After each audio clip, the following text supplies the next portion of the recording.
Meus queridos amigos, que Jesus nos ampare e permita aos bons espíritos nos subsidiarem dos recursos para o estudo de hoje, para que possamos errar o mínimo possível e acertarmos o máximo.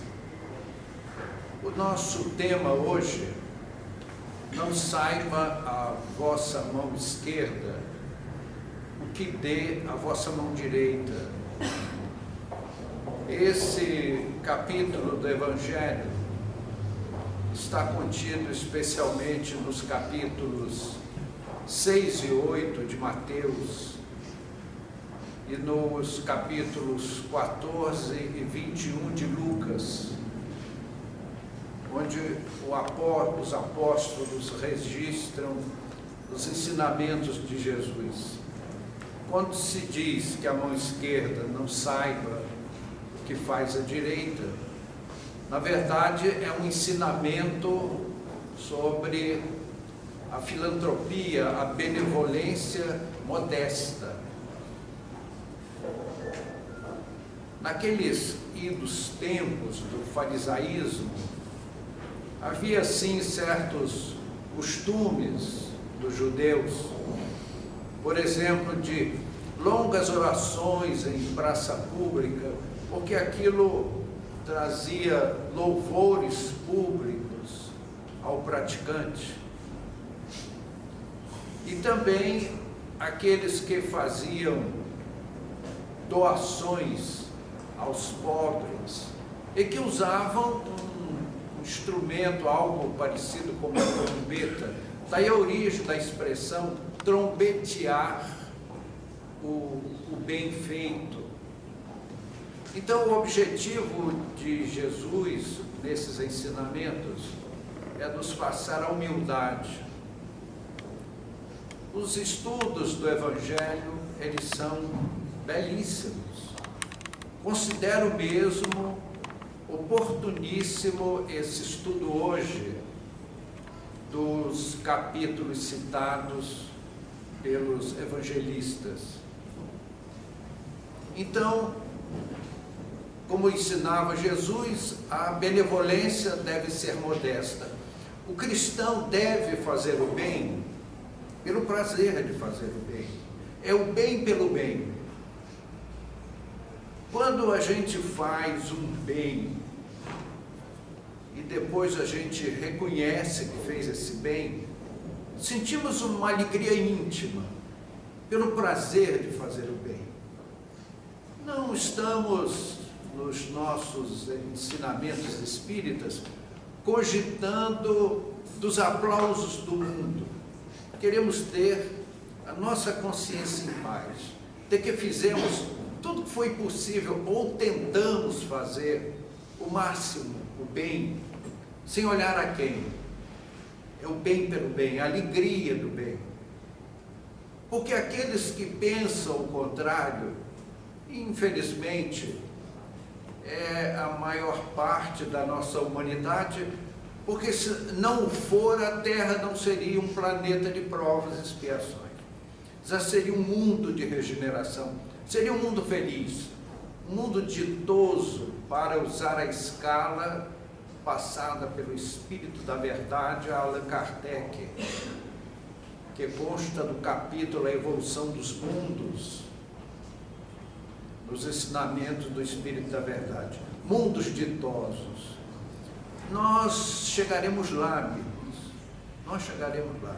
O planeta terrestre chegará a ser um mundo ditoso. Isso nós olhamos, parece impossível pelas circunstâncias atuais, mas chegaremos lá. Tenhamos fé, tenhamos bom ânimo que a Terra vai alcançar seus objetivos. Quando alguém fala assim, o fim do mundo, que vai vir um meteoro destruir a Terra, isso é balela, isso é tolice. Muito válido lá em Beverly Hills, ou em Hollywood, mas não aqui em São Paulo. Principalmente aqui em Moema, o mundo não vai se acabar tão cedo. Contam os evangelistas que Jesus descera do monte, acompanhado pelos discípulos e cercado de uma grande multidão. Vejam, amigos, cada etapa do Evangelho é um ensino extraordinário. Nós olhamos até mesmo no nosso meio espírita. Jesus desce do monte até aquele recinto, amigo, e nós não vemos a multidão. O que aquela multidão estava faminta? Nós estávamos lá, nós achamos, aquele povo daquela época, éramos nós, naquela época, com uma outra indumentária física, com uma outra denominação, com uma outra linguagem, com uma outra nacionalidade, uma outra raça, mas era o mesmo espírito humano, buscando Cristo pelo que ele podia dar de socorro material aos homens que sofrem. Isso é um planeta de provas, expiações. Nunca vi definição mais sábia dada pelos espíritos. Então, já naquela época, íamos nós atrás de Jesus, buscando alívio. Jesus não prometeu cura. Vinde a mim vós que estáis aflitos e sobrecarregados, que eu vos aliviarei. Jesus prometeu alívio. Então, embaixo desse teto aqui, Jesus continua prodigalizando alívio para as nossas almas. Mas há aqueles que se interessam pelo domínio da sua evolução cósmica. Meus amigos, é um instante importantíssimo. Hoje aqui na Terra, nós festejamos aniversário de casamento, seu aniversário natalício. Vai chegar uma época que nós vamos festejar o instante glorioso em que assumimos a nossa evolução. Até aqui, Deus, na sua sabedoria e misericórdia, nos deu uma louvável irmã, que nós tanto detestamos, mas dela muito dependemos, chama-se a dor. Ela é aquele arrastão que vai nos empurrando para frente, para ajustarmos os nossos espíritos a novas dimensões espirituais.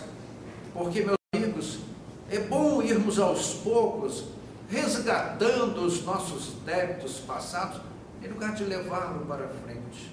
Mas vai chegar um momento em que nós vamos dizer assim: minha irmãzinha dor, beijo-lhe as mãos, obrigado por me ter trazido até aqui. A partir de agora, assuma a evolução.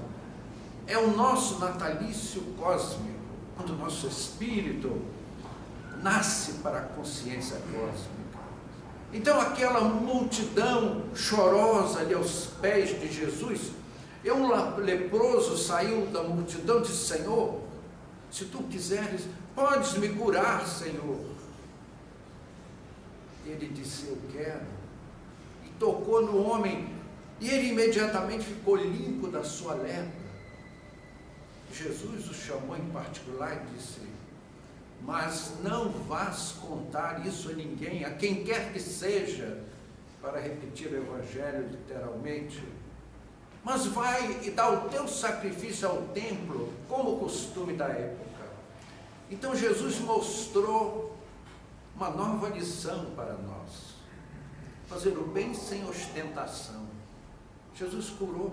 Meus amigos, nós conhecemos, convivemos, trabalhamos no movimento espírita, no leprosário.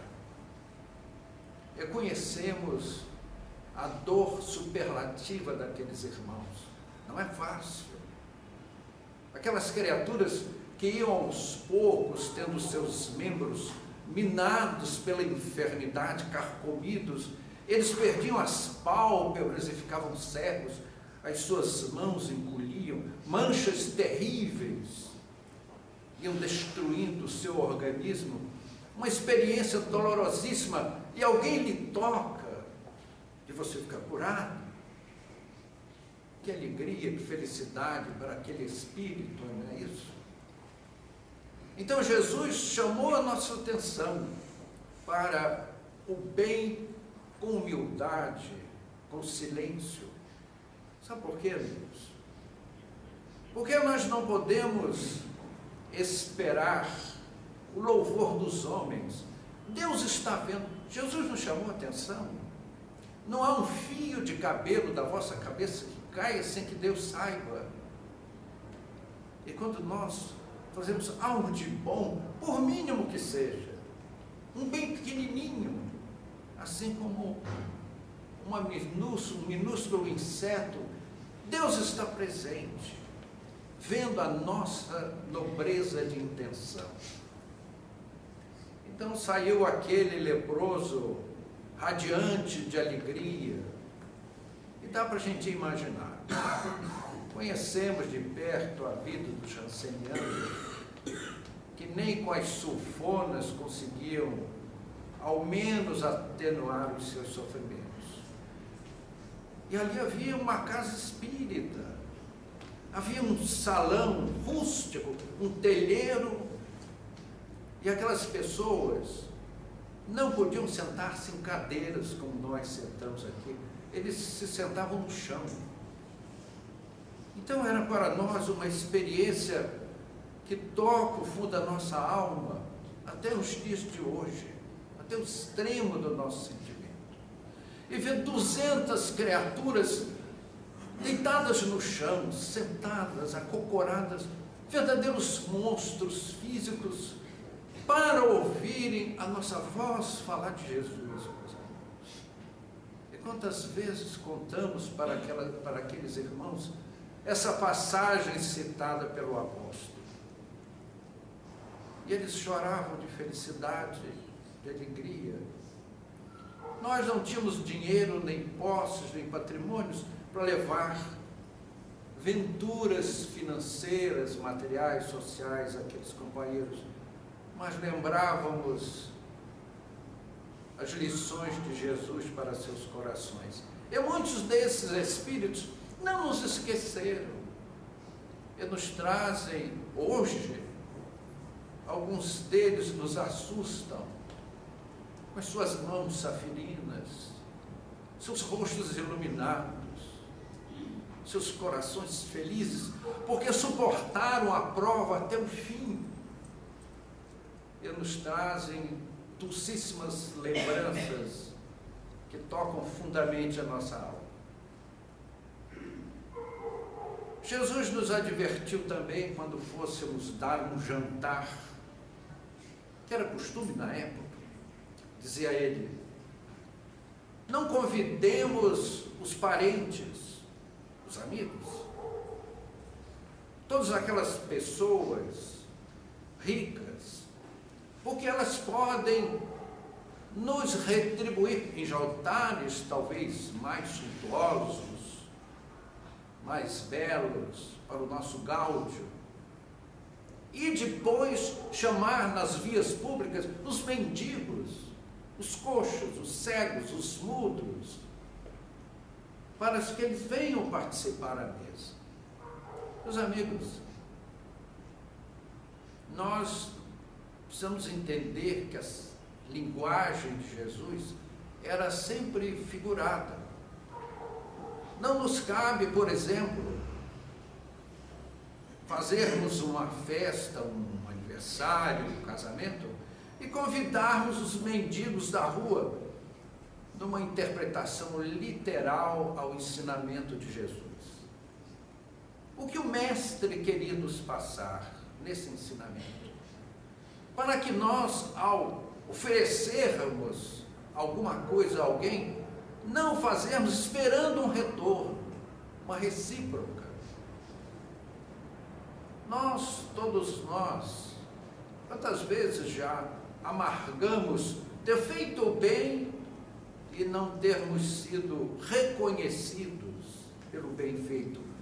Mas isso é ótimo. Deus nos põe à prova.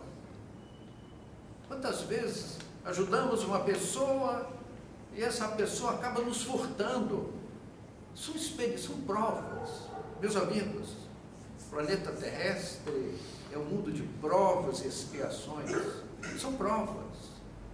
Mas nem por isso devemos perder a alegria de servir.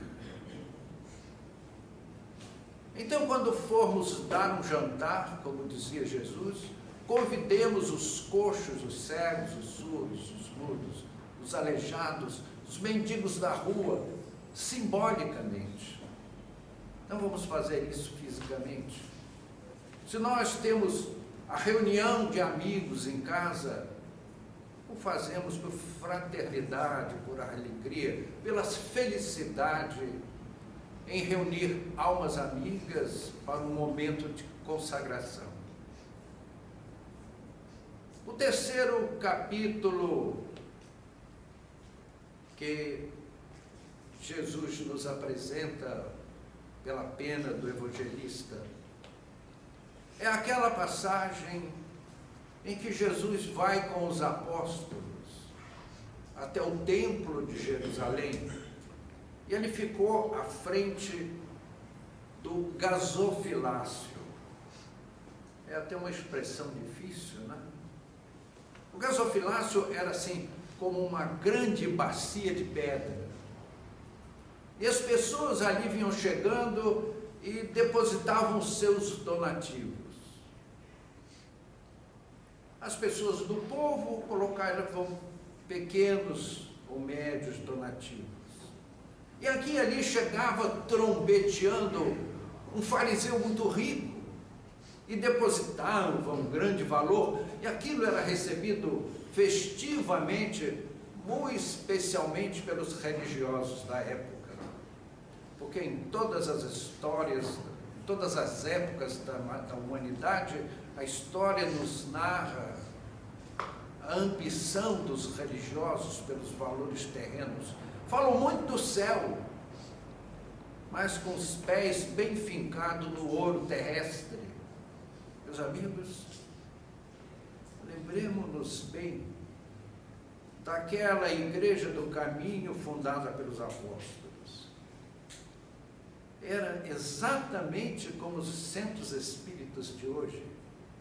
Ali os apóstolos se reuniam para orar pelos doentes, pelos coxos, pelos cegos, impondo-lhes as mãos. Ouvia-se nas paredes os fenômenos de voz direta. Talvez muitos companheiros aqui não tiveram esta oportunidade, que tanto convivemos num passado mediúnico. Os centros espíritas são assim. Aqui não se cogita de valores. Aqui não consta na parede, a nossa conta corrente é número tal, dígito tal, banco tal. Os espíritas, quando dizem que o espiritismo é o cristianismo redivivo, o que é mesmo? Aqui mesmo, sob este teto, falamos as experiências do irmão Tobias, aquele grupo do cristianismo primitivo que se reunia numa gruta, cujos fenômenos espirituais eram extraordinários. As pessoas vinham carregadas em padiolas e saíam andando. Ali não se pedia, nem se esperava nada de ninguém, graças a Deus. Aí Jesus observa que entra uma mulher paupérrima, quase uma mendiga. E ela coloca no gasofilácio 2 moedinhas, que na moeda de hoje lembraria a moedinha de 1 centavo.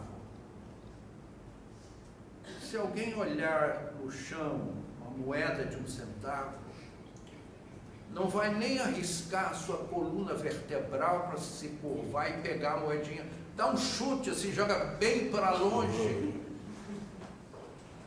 E aquela mulher colocou 2 moedinhas, na nossa linguagem, de 1 centavo. Jesus chamou a atenção dos apóstolos e deixou para a posteridade, meus amigos, uma lição imortal, que mesmo nós espíritas não conseguimos ainda extrair toda a substância, espremer todo o suco desta fruta majestosa desse ensinamento de Jesus, que pretendemos nessa noite, com a lembrança daqueles rancenianos que nos trazem o seu carinho nesta noite e que nos toca muito o coração. Eu peço desculpas aos amigos por nos envolvermos nesta emoção. Então disse Jesus, esta mulher, ela deu mais que todos os que doaram neste dia, porque ela deu o seu último centavo, as suas 2 únicas moedas para o seu sustento. Os outros deram em abundância dos que lhes sobram, enquanto ela deu o que lhe falta. E deixou para todos nós uma lição extraordinária. Nós fizemos parte de um centro espírita, como expositores, num passado remoto. Era uma área em que havia uma maré, linguagem local, em que a prefeitura fez um muro de arrimo e ficou um terreno grande, assim, abandonado. E terreno grande, abandonado, o que é que acontece? A miséria humana vai fazendo seus barracos. Surgiu ali um bairro enorme. Ao tempo da construção da capital federal, por isso os amigos veem como é boa a minha memória, está buscando lembranças de uma época remota, e deram o nome àquele bairro de Brasília Teimosa. Tal a semelhança, entre aspas, com a capital federal em construção na época. E ali nasceu um centro espírita. Era um centro espírita em que as tábuas, como o pessoal não tinha dinheiro, botava a tábua, um espaço da tábua. Então a gente está falando da tribuna, olhava o público, olhava do lado de fora também. As pessoas que não queriam ouvir a mensagem espírita, mas não queriam entrar no centro espírita por algum motivo. Então ali campeava a miséria, a necessidade. E como ajudar toda aquela gente? Nem todo o dinheiro do seu Bill Gates daria para isso, e de outros magnatas terrestres. Então nós tivemos uma feliz ideia ao lermos neste capítulo os infortúnios ocultos,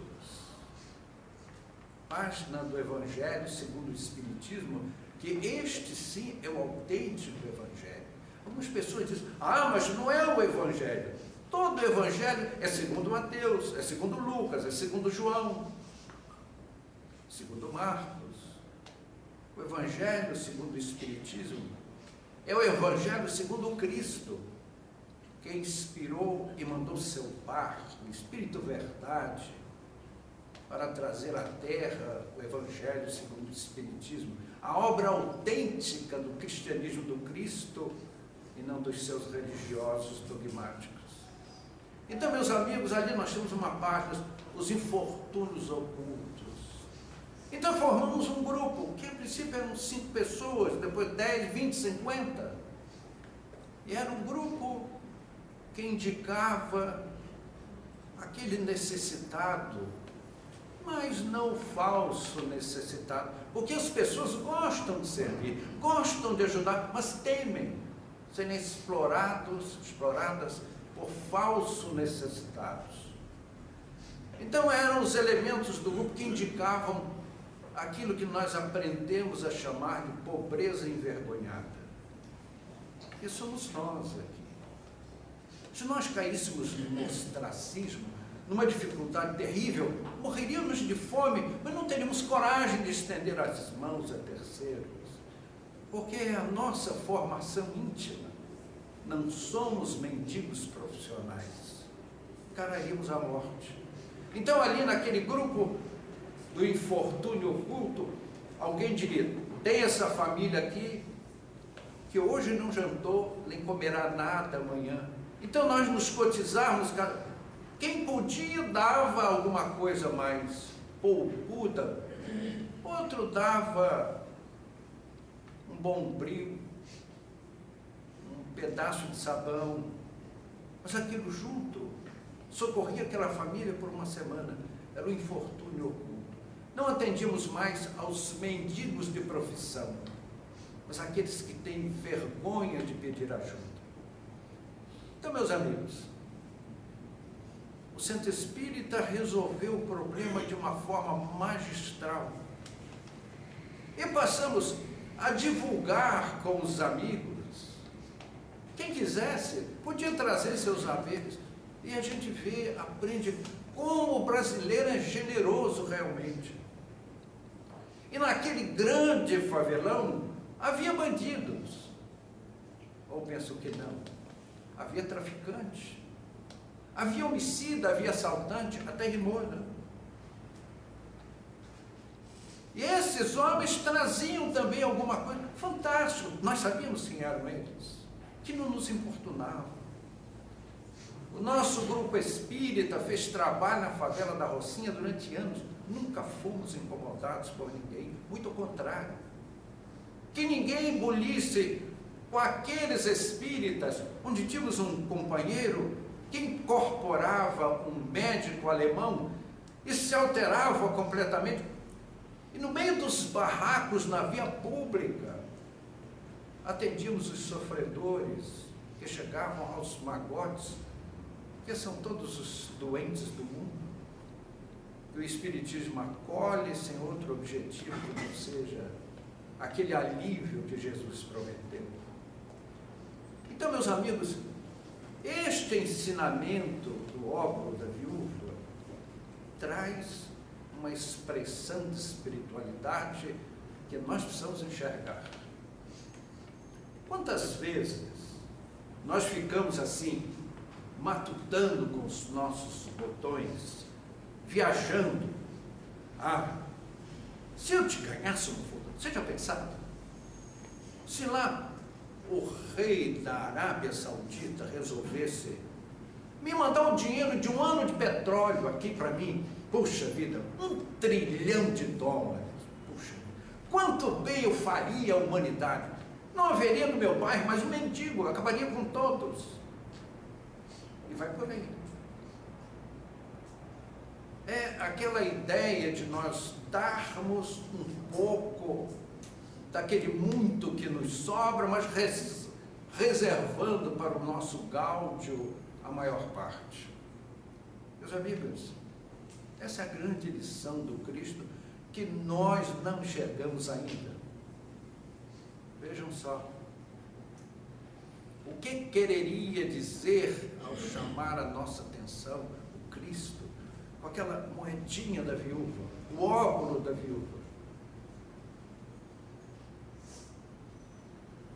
Eu vou relembrar um anúncio que saiu no Times quando começaram as experiências de transplante de córnea.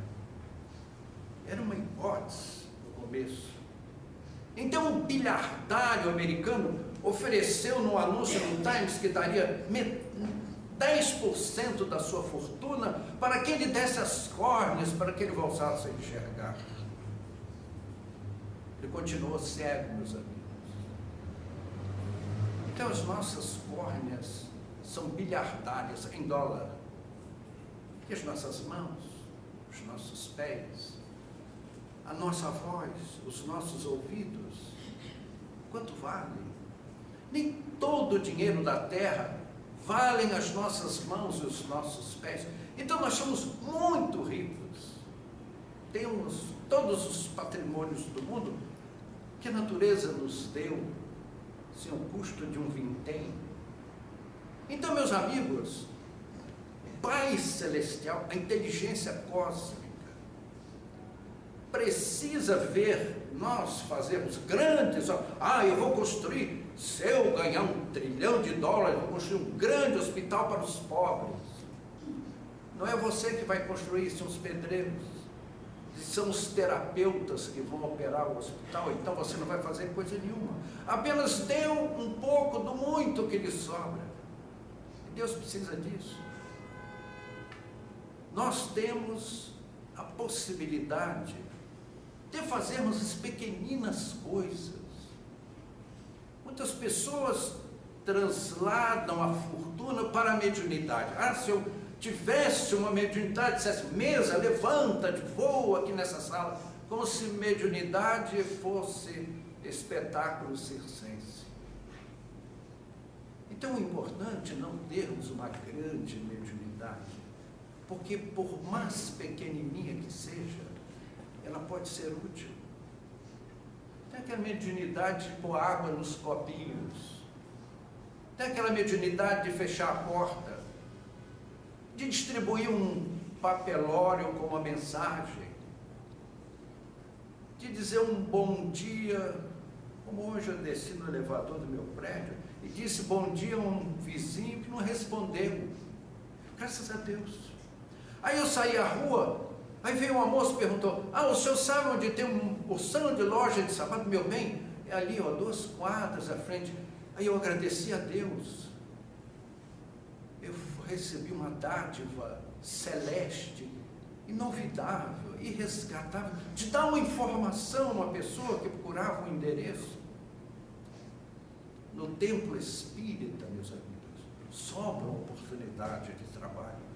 Também como lá nos tempos do Cristo, a seara é grande, os trabalhadores são poucos. Então, meus queridos amigos, por menor seja a nossa mediunidade, ela é o óbolo da viúva. Nós podemos fazer milhões de coisas, não deixando um calçado na sala, botando um prato na pia da cozinha, lavando um copo que usamos, e tantas outras coisas miúdas. Ou será que a inteligência que controla todo o universo está esquecida disso? Se há um fio da vossa cabeça que caia sem que Deus saiba, imagina as pequenas coisas que nós podemos fazer. Então, meu querido amigo que me ouve nessa noite, não espere as grandes oportunidades, provavelmente elas não virão. As grandes fortunas também não, porque elas seriam extemporâneas. Termos uma fortuna na mão hoje não nos ajudaria a estar aqui nessa sala, ouvindo falar das lições de Jesus, com certeza. Nós estaríamos muito longe, na Baviera, em Cancún, em Paris, deleitando-nos no Scala de Milão, quem sabe? E aqui estamos aprendendo com o Cristo, com o Mestre, não desperdiçarmos os óbolos da viúva, que são as pequeninas coisas, um sorriso, um afago, um bom dia, um ente querido. Quer uma boa lembrança? Domingo agora é o Dia das Mães. Dê um beijo em sua mãe, em especial aquela mãe que já demandou a pátria espiritual e que está muito mais feliz com a nossa presença embaixo desse teto do que nas casas finas de repasto. Meus amigos, que o Senhor nos guarde, nos abençoe, nos dê a sua paz. Muito obrigado.